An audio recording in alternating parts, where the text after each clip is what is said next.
Bapak Ibu, saya izin buka masker. Tadi sudah dicek suhu, baik. Dan saya juga rasa sehat.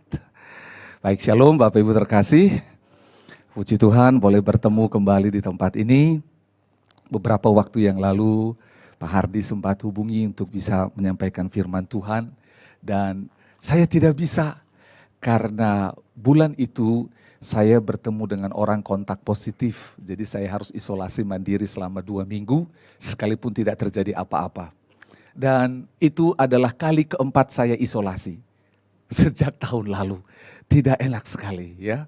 Dan bertemu dengan orang-orang yang kontak positif. Dan itu membuat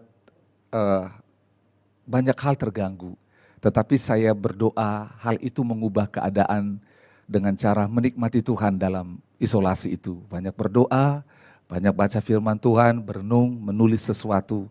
Sehingga masa-masa isolasi itu menjadi seperti retreat atau sahabat dengan Tuhan. Nah, tadi waktu saya masuk tempat ini, yang pertama suhu dicek. Dan saya lihat, suhu saya 36,3. Lalu ngobrol lagi dengan Pak Lumanto, Pak Gembala di sini. Beliau bertanya, Agus sudah cek imun? Belum Pak. Saudara dengar baik-baik, itu semua penting. Tetapi waktu tadi ditanya dan saya naik ke tempat ini, iya ya, kalaulah kita punya alat yang bisa screening, kalau itu kan di bawah termometer screening suhu tubuh kita, kalaulah kita punya alat yang bisa screening level iman kita, supaya kita tahu, kita ini sakit, sehat, atau bagaimana? Benar gak Bapak Ibu? Ya coba kalau ada, Ko Hendy kalau mungkin ada alat itu boleh bagi ke kita, bagi Jo. Ya benar Bapak Ibu, sometimes kadang-kadang kita perlu hal seperti itu. Karena kadang-kadang kita jalani hidup ini kan kita gak tahu, saya ini sehat secara rohani atau enggak. Karena Indonesia itu selalu dia berkata sehat kecuali kalau dia udah terkapar di rumah sakit. Benar? Makanya Indonesia itu jarang medical check up. Bahkan ada filosofi di Indonesia, kalau tahu penyakitnya tambah bahaya. Benar? Tambah kepikiran. Oleh sebab itu, lebih baik saya tidak check up. Lebih baik saya tidak periksa. Begitu. Tapi sekali sakit, sekali periksa. Penyakitnya berjamaah. Komplikasi langsung. Dan Bapak Ibu Saudara sama dalam hal iman. Coba kita membayangkan. Kalau alat itu ada, sesuatu yang bisa ngukur level iman kita. Karena seringkali bahkan hampir di setiap kesempatan momen, Yesus berjumpa dengan orang-orang yang mengalami masalah, membutuhkan mujizat. Di endingnya selalu Yesus sampaikan sesuatu yang menarik, yaitu apa? Jadilah sesuai dengan imanmu. Imanmu telah menyembuhkanmu, imanmu telah menyelamatkanmu. Pergilah dengan imanmu. Dan kita tahu firman Tuhan berkata, wow, segala sesuatu hari ini akan berlalu, Tuhan akan datang dan dia bertanya, adakah iman kutemui di bumi? Siapa tahu ada jemaat di sini yang namanya si Iman? Walau namanya iman belum tentu. Nah oleh sebab itu saya bersyukur Tuhan memberikan kesempatan bagi kita untuk ibadah. Berjumpa dengan orang lain. Itu merupakan momen untuk kita saling membangun iman kita. Mengasah untuk kita saling membentuk, amin. Saudara bayangkan selama 2 tahun sulitnya beribadah. Dan hari ini Makassar PPKM level 2 kita mulai diizinkan beribadah. Senang ya. Tadi saya lihat pengumuman kalau pendaftaran sudah penuh. Nggak bisa lagi masuk minggu depan. Saudara kebayang kalau seperti itu kita berhadapan dengan Tuhan. Hari ini yang bisa datang sama saya 10 orang. Tapi kita bersyukur bahwa kita bisa mengakses Tuhan kapanpun, dimanapun, dan situasi apapun, amin. Itu Tuhan kita yang ajaib. Baik, hari ini kita akan baca firman Tuhan dan berharap firman Tuhan ini menolong kita untuk kita boleh mengukur iman kita bersama supaya kita boleh sama-sama dibangun di dalam Tuhan, amin. Yuk sama-sama di Hakim-Hakim pasal yang keempat. Hakim-Hakim pasal 4. Saya tidak punya karunia untuk lihat ini imannya sekian dan saya, oleh sebab itu tidak usah takut Bapak Ibu Saudara. Yuk Hakim-Hakim pasal 4, firman Tuhan ini berbicara tentang Deborah dan Barak. Kita akan nanti pakai Hakim-Hakim 4 dan Hakim-Hakim pasal 5. Saya mengambil judul dengan firman ini yaitu menang dengan terhormat. Boleh sama-sama katakan menang dengan terhormat. Sekali lagi yuk 1, 2, 3, menang dengan terhormat. Karena banyak kemenangan, ada bukan banyak ya, ada kemenangan yang ditemukan tapi tanpa kehormatan, betul? Di olahraga banyak pakai doping lah dan segala sesuatu, sogok lah dan semuanya. Itu bukan menang dengan cara terhormat. Jadi hidup ini bukan soal menang saja, tetapi pertanyaannya terhormat enggak? Sama. Yuk kita lihat sama-sama Hakim-Hakim pasal 4 ayat 1. Setelah Ehud mati, orang Israel melakukan pula apa yang jahat di mata Tuhan. Saudara, ini menarik. Di masa hakim-hakim setelah Yosua mati, maka bangsa itu ada di tanah Kanaan dan kapling mereka dibagi masing-masing. Namun hidup mereka tidak berpadanan dengan Tuhan. Setiap kali seorang hakim bangkit, mereka ikut dengan Tuhan. Tetapi ketika hakim itu mati, mereka berbuat jahat lagi. Saudara, ini generasi yang dikatakan di kitab Korintus, generasi yang tegar tengkuk. Generasi yang keras hatinya. Tetapi bersyukur Allah memilih bangsa itu menjadi pelajaran buat kita. Apa yang terjadi? Kita boleh lompat ke belakang sebentar.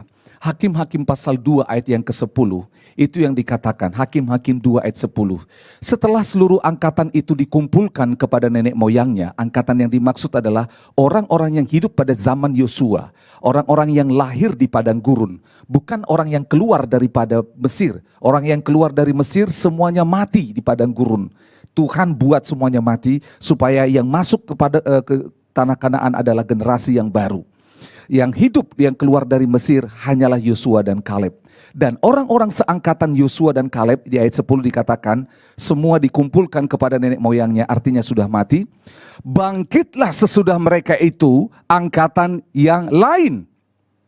Another generation yang tidak mengenal Tuhan ataupun perbuatan yang dilakukannya bagi orang Israel. Sekali lagi, bangkitlah dikatakan di sana angkatan lain yang tidak mengenal Tuhan ataupun perbuatan yang dilakukannya bagi orang Israel. Oleh sebab itu Bapak Ibu Saudara, kita perlu beribadah seperti ini untuk kita ditolong mengenal Tuhan. Dan bukan hanya ibadah, secara pribadi kita harus aktif membangun hidup kita. Karena kalau tidak, kita akan menjadi generasi yang tidak mengenal Tuhan dan perbuatannya. Generasi inilah yang setiap kali ada hakim mereka sembah Tuhan, ketika tidak ada hakim mereka bernyembah Baal lagi, melakukan kejahatan. Saudara dengar baik-baik, itu sebabnya kita perlu dimuridkan, kita perlu dibina supaya iman kita bertumbuh. Gereja ini menghasilkan angkatan yang mengenal Tuhan dan perbuatan Tuhan, bukan angkatan yang tidak mengenal Tuhan, bukan angkatan yang tidak mengenal perbuatan Tuhan.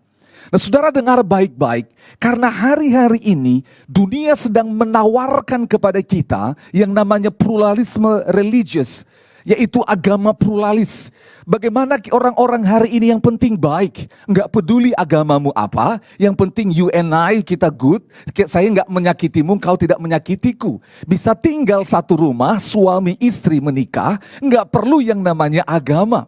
Mereka berkata ada begitu banyak jalan ke Roma. Dan ada begitu banyak jalan ke sorga. Yesus berkata, aku jalan satu-satunya. Dan agama pluralis ini hari ini lebih banyak digandrungi. Bagaimana hal-hal ini diikuti dengan fittingker orang-orang yang muncul dengan generasi yang berpikir bebas. Ya, saya dilahirkan laki-laki, tetapi saya bebas untuk memilih menjadi perempuan, transgender dan segala macam. Mereka bersembunyi di balik human rights, mereka bersembunyi di balik yang namanya hak asasi manusia. Ini angkatan yang tidak mengenal Allah dan angkatan yang tidak mengenal perbuatan Allah. Itu contoh ekstrim. Ada contoh yang sederhana bagi kita orang Kristen. Bagi Bapak Ibu Saudara yang menjadi orang tua sama seperti saya punya 2 orang anak. Saudara, kalau kita bukan menjadi orang yang mengenal Tuhan dan mengenal perbuatan Tuhan, kita nggak akan bisa wariskan itu pada anak kita. Satu kali saya mendengar ada seorang teman, seorang pendeta, orang dari Tionghoa, dia berkata seperti ini, Agus, biasanya orang Tionghoa itu ada 3 generasi. Generasi apa? Generasi pertama itu adalah orang yang membangun segalanya. Memulai, merintis. Oke. Terus generasi yang kedua yang membesarkan. Wah. Terus generasi ketiga adalah orang yang menikmati dan menghancurkannya. Saya nggak tahu kalau itu benar. Itu sebabnya katanya kalau bisnis orang Tionghoa itu kalau udah mau masuk generasi yang ketiga selalu diversifikasi usaha, buat usaha yang baru supaya generasi yang ketiga tidak menghancurkannya.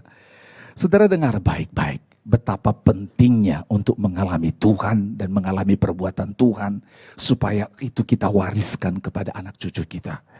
Contoh, bila segala sesuatu saya dapatkan dengan mudah, tanpa berpikir ada pertolongan Tuhan, maka saya tidak akan mengajarkan itu pada anak. Dan anak saya juga akan hidup dalam mental, dalam iman, gaya hidup yang mudah mendapat segala sesuatu tanpa pertolongan Tuhan.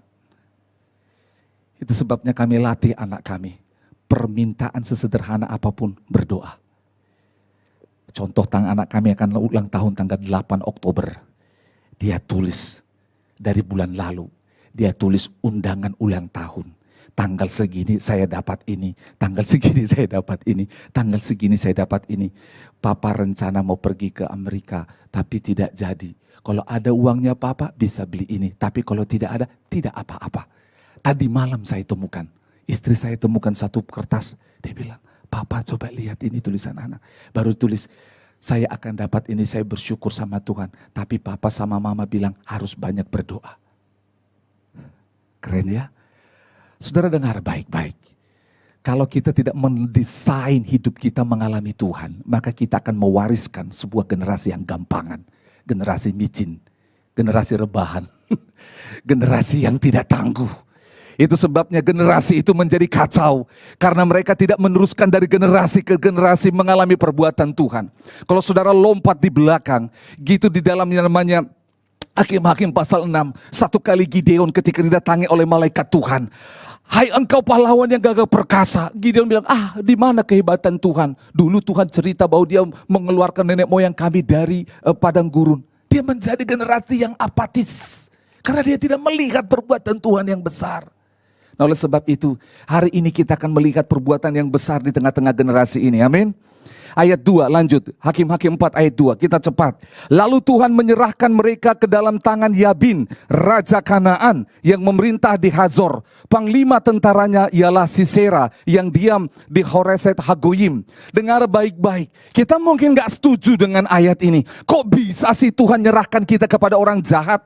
Dengar baik-baik, kadang-kadang ini adalah proses Tuhan. Ketika kita dilatih, diajar, disuruh Tuhan untuk berubah, bertobat, kita gak mau, Tuhan izinkan perkara yang buruk terjadi. Bukan karena Tuhan gak sayang, justru karena Tuhan sayang. Mau Tuhan yang sendiri langsung ngajar. Pilih mana? Ditegur Bapak Gembala atau ditegur Tuhan langsung? Ada orang pernah datang di ibadah di tempat kami, dia bilang apa? Saya orang yang ditegur Tuhan langsung. Gitu loh. Karena apa? Udah ulang-ulang ditegur supaya jangan berbuat kejahatan dan segala macam, istrinya, pendetanya dan segala macam. Dia bukan berjemaat di tempat kami, tapi waktu dia di rumah sakit, kebetulan saya besuk di situ dan doakan dia. Apa yang terjadi? Dia datang, dia sudah kenapa? Patah-patah nih kakinya sama badannya ini, tabrakan. Waktu jalan mau ke Parepare, terbalik itu mobil. Dan dia bilang begini, waktu mau pingsan itu, sebelum pingsan, Tuhan berjanji mak, ini yang terakhir. Kalau saya sembuh, saya bertobat. Saudara pilih langsung ditegur Tuhan atau ditegur gembala? Ditegur istri, ditegur suami, lebih baik bertobat segera. Saudara, ini peristiwa Tuhan izinkan bangsa pilihan Tuhan itu diserahkan di dalam tangan Yabin, Raja Kanaan. Pemimpinnya itu Sisera. Dikatakan ayat 3. Lalu orang Israel berseru kepada Tuhan sebab Sisera mempunyai 900 kereta besi. Dan 20 tahun lamanya ia menindas orang Israel dengan keras. 20 tahun mereka ditindas dengan keras. Saudara, ini merupakan sebuah pergumulan hidup yang sangat panjang. Hampir seperempat abad hidupnya ditindas dengan keras. Saudara, ini menyakitkan. Covid sudah berapa lama? Udah 2 tahun lebih dan ini menyakitkan buat kita. Saudara, ini 20 tahun. Kadang-kadang ada fase dalam hidup kita bertahun-tahun dan kadang-kadang kita gak sabar. Saudara, bahkan kalau kita lompat Nabi Yesaya dalam pelayanannya yang hebat itu, dia berseru kepada Tuhan, berapa lama ya Tuhan? Saudara, kadang-kadang kita bergumul mengenai waktu. Berapa lama aku sembuh? Berapa lama Covid ini berlalu? Berapa lama masalah rumah tangga ini akan selesai? Berapa lama supaya anakku kembali kepadamu ya Tuhan? Berapa lama supaya bisnis ini pulih? Berapa lama supaya jemaat ini bertumbuh? Kita punya banyak pertanyaan dan bertanya, how long? Berapa lama? Dan saudara, demikian yang dialami mereka. For 20 years, selama 20 tahun mereka disiksa dengan keras. Dan mereka gak berani melawan yang namanya Sisera. Karena Sisera itu mempunyai 900 kereta besi. Pada zaman itu kereta besi seperti mobil tank hari ini. Pertahanan perang terbaik dan alat perang terbaik. Yang lain punya ketapel, yang lain punya pedang, punya tombak, punya panah. Ini punya kereta besi. Ini 900. Itu sebabnya bangsa itu ketakutan, ditindas selama 20 tahun. Sehingga mereka mulai kehilangan akal tentang Tuhan yang besar itu. Saudara, saya yakin kalau saudara mengalami masalah yang begitu berat bertahun-tahun, you're going to be on the front line di dalam sebuah garis dan mulai berpikir, apakah aku akan tetap percaya Tuhan atau tidak? Saya pernah cerita kalau tidak salah. Kalau belum saya cerita sedikit saja. Satu kali awal tahun kami periksa dan istri saya ada batu empedu. Saya kaget. Doain, gak hilang batunya. Belum hancur. Terus bergumul, puasa dan semua treatment, obat dan semuanya.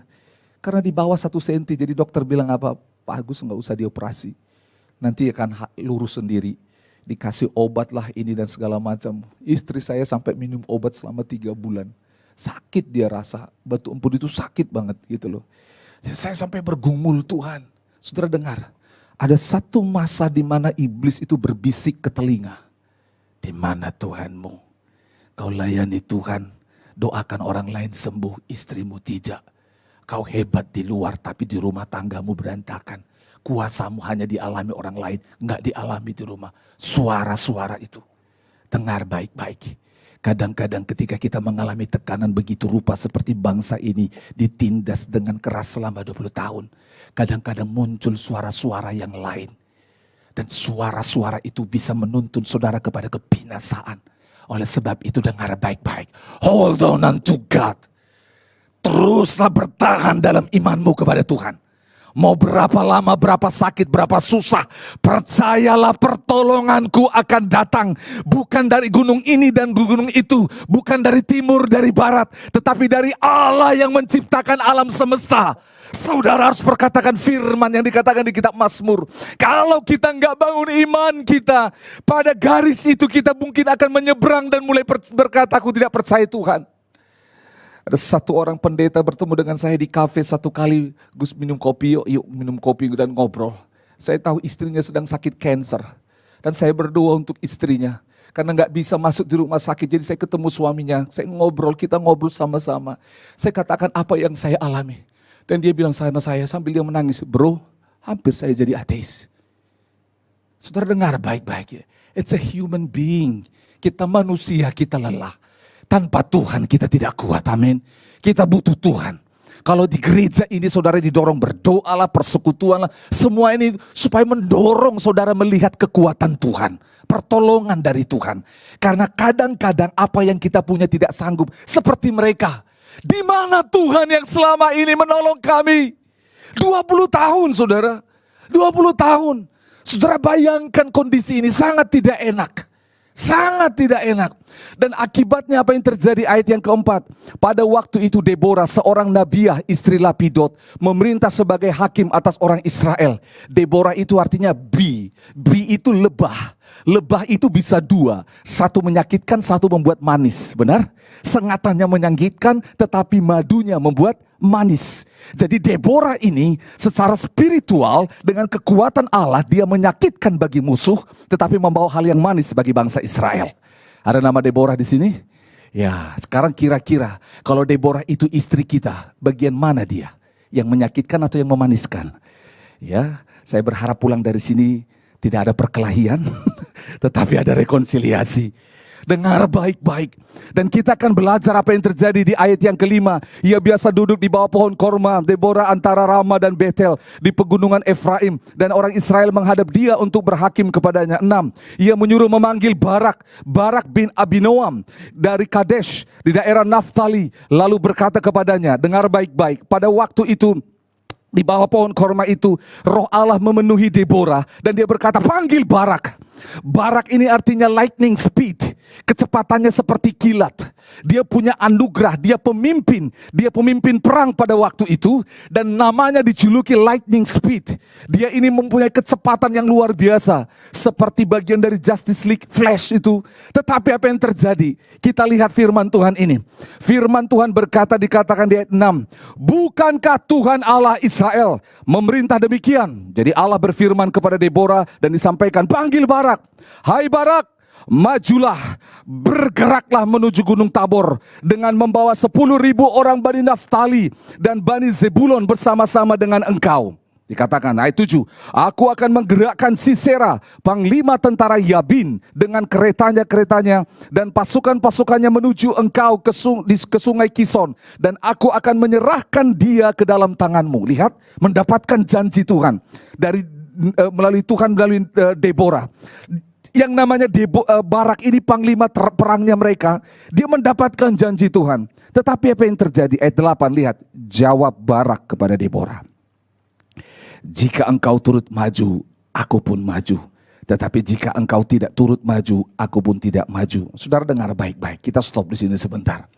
Waktu firman Tuhan itu diberikan kepada yang namanya Barak, dan dia mengajak yang namanya Bani Naftali dan Bani Zebulon, ada 10.000 orang. Tetapi apa yang terjadi? Saudara bayangkan, Barak, Bani Naftali dan Bani Zebulon yang selama 20 tahun mereka ditindas oleh yang namanya Sisera. Sisera itu artinya battle array. Dia itu pengatur perang yang terbaik.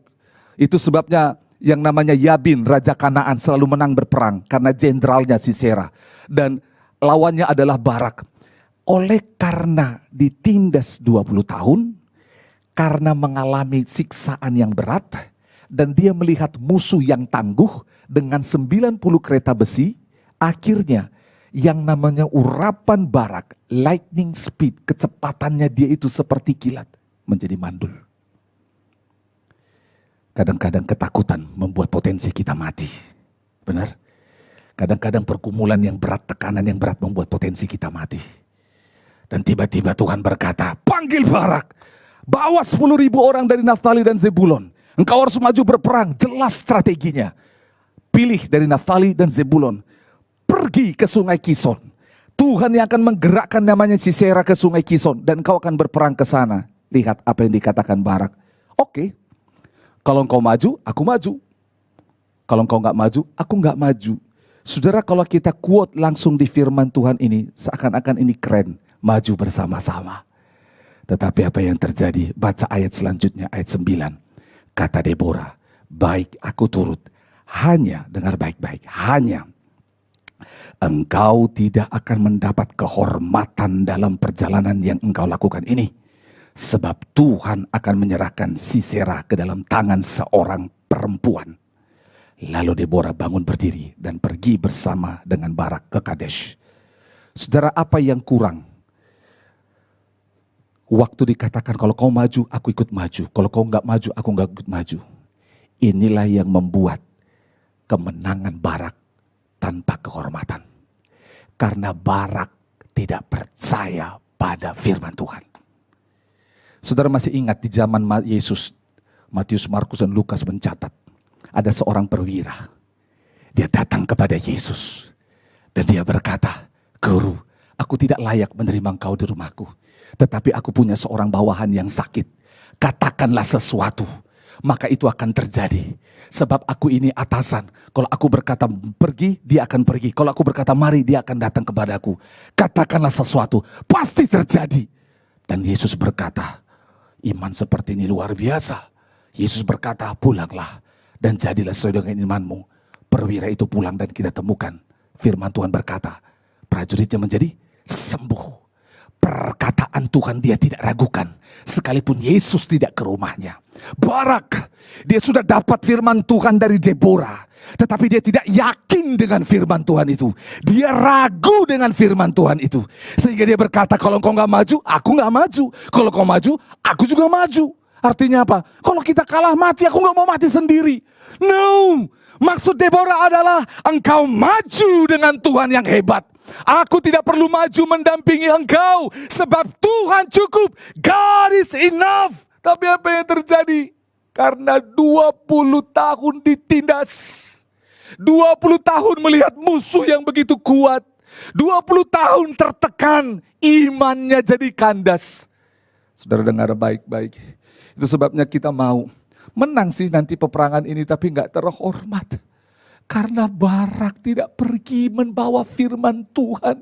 Dia bawa cadangan, saudara. Tuhan gak butuh cadangan, Tuhan cukup. Bola kiri, katakan kiri kanan, Tuhan gak butuh cadangan, Tuhan cukup. Gak ada Allah yang lain. Prinsip ini harus kita pegang kuat sama-sama. Yuk kita lanjut dengan cepat. 10. Barak mengarahkan suku Zebulon dan Naftali ke Kades. Maka 10.000 orang baju mengikuti dia. Juga Deborah maju bersama-sama dengan dia. Adapun Heber orang Keni itu telah memisahkan diri dari suku Keni. Ini kita akan lompat karena nanti di sini perempuan itu dipakai Tuhan. Inilah perempuan yang dipakai Tuhan untuk mengalahkan Sisera. Kita lompat di ayat 12. Setelah dikabarkan kepada Sisera bahwa Barak bin Abinoam telah maju ke Gunung Tabor. 13. Dikerahkannya segala keretanya, 900 kereta besi dan seluruh rakyat yang bersama-sama dengan dia dari Haroset Hagoyim ke sungai Kison. 14. Lalu berkatalah Deborah kepada Barak, bersiaplah, sebab inilah harinya Tuhan menyerahkan Sisera ke dalam tanganmu. Bukankah Tuhan telah maju di depan engkau? Lalu turunlah Barak dari Gunung Tabor dan 10.000 orang mengikuti dia. Saudara, Tuhan berkata kepada Deborah suruh Barak bawa 10.000 orang dari Naftali dan Zebulon naik ke Gunung Tabor.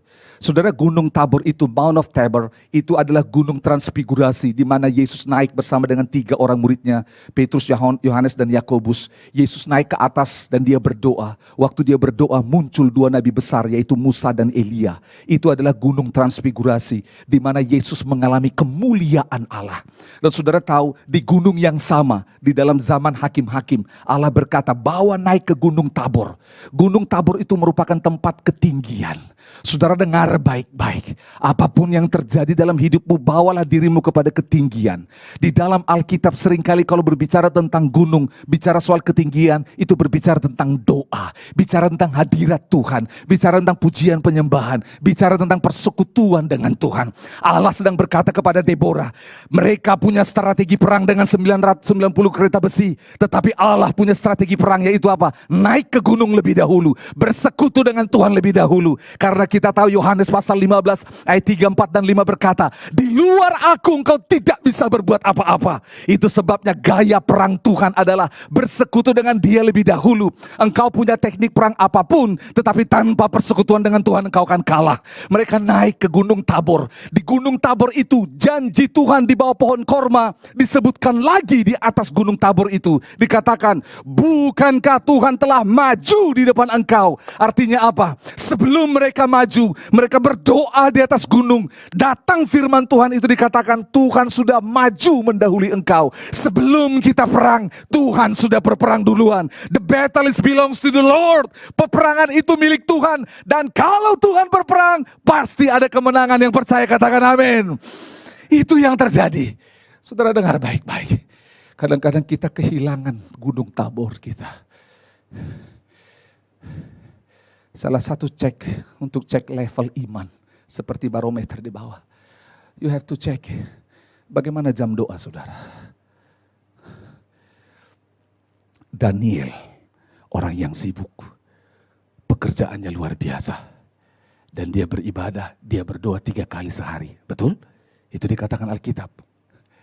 Waktu baca itu satu orang bilang, saya lebih hebat dari Daniel Pak. 5 kali sehari saya berdoa Pak. Oh iya? Baru bangun, sarapan pagi, makan siang, makan malam, mau tidur. Apa ya? Saudara dengar baik-baik. Bukan doa seperti itu. Saya tanya saudara, izinkan saya sebagai rekan, sebagai keluarga, bagi yang lebih tua, izinkan saya sebagai anak bertanya. Berapa sering saudara naik ke Gunung Tabormu? Jujur. Ada banyak tulisan. Sebelum kakimu melangkah, kau harus berlutut lebih dahulu. Betul? Ada banyak itu kita lihat. Kalau kau tidak kuat mengangkat beban dunia ini, beban hidupmu, maka dikatakan apa? berlututlah, berdoa. Kalau semua jalan sedang tertutup, berhentilah berdoa. Saudara dengar baik-baik. Ini harus kita lakukan. Apapun yang terjadi, datanglah ke Tuhan, naik ke Gunung Tabor. Walau kita udah punya strategi 1, 2, 3, 4, dan 5. Tetapi sebelum kau lakukan itu, datang ke gunung Tuhan. Karena strategi Tuhan tetap yang terbaik. Amin. Katakan sama-sama, strategi Tuhan yang terbaik. Boleh katakan kiri kanan, strategi Tuhan yang terbaik. Dengar, strategi Tuhan yang terbaik. Kita lanjut yuk, 15. Dan Tuhan mengacaukan Sisera serta segala keretanya dan seluruh tentaranya oleh mata pedang di depan Barak. Sehingga Sisera turun dari keretanya dan melarikan diri dengan berjalan kaki. Loh kok bisa? Loh, bukankah kereta besi itu adalah tempat kendaraan, tempat perang terbaik? Betul? Kenapa dia sampai turun dari sana? Saudara, kalau saudara baca firman Tuhan ini, lompat di Hakim-Hakim pasal yang kelima, lompat di sana, ayatnya yang keempat. Hakim-Hakim 5 ayat 4. Tuhan, engkau bergerak dari Seir. Ketika engkau melangkah maju dari Edom, bergoncanglah bumi. Tirislah juga langit, juga awan tiris airnya. Jadi saudara tahu apa yang terjadi? Sungai Kison itu adalah, Kison artinya windy. Sungai Kison itu di bawah lembah Gunung Tabor. Saya belum ke Israel, jadi saya nggak lihat ini. Saya hanya lihat di peta dan saya belajar. Saudara tahu apa yang terjadi? Sungai Kison itu adalah sungai yang akan banyak airnya ketika musim penghujan. Jadi dia bukan berasal dari sebuah sungai yang mata air yang besar yang selalu mengalir. Kalau musim kering, sungainya sedikit sekali, bahkan hampir tidak ada. Dan pada waktu itu, Sisera melihat, ini merupakan perang terbaik. Karena apa? Daerah kering, mereka akan menang berperang. Tetapi apa yang terjadi? Pada waktu mereka naik ke Gunung Tabor, firman Tuhan datang kepada Deborah. Bukankah Tuhan telah maju mendahului engkau? Boom! Tiba-tiba awan berubah menjadi mendung. Hujan turun. Sungai Kison penuh dengan air. Sehingga daerah itu menjadi delta, menjadi lumpur. Kereta besi yang dipunya oleh Sisera itu mampet, macet, nggak bisa bergerak di lumpur. Luar biasa strategi Tuhan. Sisera maju dengan kehebatannya, gua punya kereta besi, lu hanya punya pedang, lembing, tombak, nggak akan mempan dengan kereta besi gua. Tetapi Tuhan punya cara, katakan amin. Tuhan buat hujan sehingga keretanya menjadi macet. Itu yang membuat Sisera turun dari keretanya, karena nggak bisa jalan. Sedengar, siapapun musuhmu di bumi ini, Tuhan sanggup buat dia macet. Kalau engkau ada di pihak Tuhan, pilihannya dua. You yang macet atau lawanmu yang macet. Kita gak mau lawan kita macet. Itu urusan Tuhan. Benar? Karena perjuangan kita bukan melawan darah dan daging. Melawan siapa? Penguasa-penguasa di udara. Saudara, akhirnya itulah yang terjadi. 16, lalu Barak mengejar kereta-kereta di antara tentara itu sampai ke Horesit Hagoyim. Dan seluruh tentara Sisera tewas oleh mata pedang. Tidak ada seorang pun yang tinggal hidup. Tetapi Sisera dengan berjalan kaki melarikan diri ke kemah Yael, istri Heber. Ini yang kita baca tadi, siapa Heber itu? Orang Keni. Itu sebab ada perhubungan baik antara Yabin, Raja Hazor dengan keluarga Heber orang Keni itu. Dengar baik-baik. Waktu itu Heber orang Keni ini sedang berteman dengan Sisera. Tetapi lihat apa yang terjadi. Musuh pun Tuhan sanggup pakai menjadi sekutu kita, menjadi teman kita. Lihat apa yang terjadi. Musuh pun Tuhan sanggup buat menjadi orang yang menguntungkan kita. Orang yang selama ini bersekutu dengan musuhmu, Tuhan bisa buat mereka menjadi seorang yang bersekutu atau berpihak kepadamu. Bukan karena hebatnya kita, tetapi karena Tuhan yang atur semuanya. 18, Yael itu pun keluar mendapatkan Sisera dan berkata kepadanya, singgahlah tuanku, silakan masuk, jangan takut. Lalu singgahlah ia ke dalam kemah perempuan itu, dan perempuan itu menutupi dia dengan selimut. Kemudian berkatalah ia kepada perempuan itu, berilah aku minum air sedikit, aku haus. Ya, kalau berperang pasti haus dan diminta minum. Lihat apa yang terjadi. Alkitab ini nggak salah loh, lihat. Lalu perempuan itu membuka kirbat susu, diberikannya lah dia minum dan diselimutinya lah pula. Saudara yang pernah olahraga, jogging, lari, badminton, apapun, kalau saudara sudah capek, saudara maunya minum apa? Air putih, betul? Ini dikasih susu. Saudara sampai saya, enggak, ini ngeyel ini benar, kok kasihnya susu sih? Saudara, susu itu mengandung folat dan ada zat lemak yang kalau diminum itu membuat kita adem tidurnya. Makanya ada himbauan, kita minum susu sebelum tidur. Saudara dengar baik-baik. Yang namanya perempuan ini, yang seharusnya menjadi sekutu teman daripada Sisera, justru dipakai Tuhan untuk membunuh Sisera. Dikatakan lanjut ayat 20, lagi katanya kepada perempuan itu, berdirilah di depan pintu kemah, dan apabila ada orang datang untuk bertanya kepadamu, ada orang di sini, maka jawablah, tidak ada. Tapi Yael istri Heber mengambil patok kemah, diambilnya pula palu, mendekati Sisera diam-diam, lalu dilantakkannya lah patok itu masuk ke pelipisnya sampai tembus ke tanah. Setelah ia telah tidur, sebab ia telah tidur nyenyak karena lelahnya, maka matilah orang itu. Saya nggak perlu bahas, tadi saya sudah sebutkan, musuh pun bisa Tuhan buat menjadi orang yang berpihak kepada kita. 22, pada waktu itu muncullah Barak yang mengejar Sisera. Keluarlah Yael mendapatkan dia dan berkata kepadanya, mari aku akan menunjukkan kepadamu orang yang kau cari itu. Lalu masuklah Barak ke dalam dan tampaklah Sisera mati tergeletak dengan patok di dalam pelipisnya. 23, demikianlah Allah pada hari itu menundukkan Yabin, raja Kanaan di depan orang Israel.